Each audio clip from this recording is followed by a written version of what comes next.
Ассалаумағалейкум достар, мынау H4-ке задний фараға қалай жалғауға болады деген мына строп контроллер арқылы қазір схемасы міне тұр. Бізде мынандай екі реле бар. И мынау H4 лампочка, мынау стоп фара задний.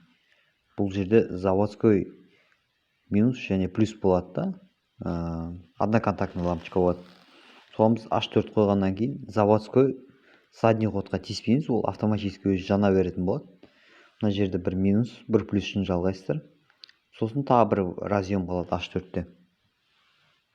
Сол H4-тегі бір разъемда екі жақта да қалды, левый, правыйда. Соны біз реленің 87-сін жалғаймыз. Бұл выход бізде 87, выход болып келеді 87. Бұл жерде 86-30 деп екі реле аламыз да, оны плюске береміз. Плюс арқылы кнопка қоямыз салон жақтан. Оның арасында аккумулятордан алған питаниядан предохранитель 10 амперге қойып жібереміз. Сосын строп контроллерді аламыз, минусқа жалғаймыз, плюсын кнопкаға жалғаймыз жаңағы. Сөйтіп мына жерде қызыл қара болып шығып тұрады. Қызылдарды на обрез, қажет жоқ олардың бізге. Қара, бұл жерде управление через масса арқылы болады, минус арқылы. Ол минусты біз на 85 деген ножкаға апарып жалғаймыз. Мына жақта сол 85 деген ножкаға апарып жалғаймыз. Қандай реле дейтін болсаңыздар, обычный китайский универсальный реле бұл.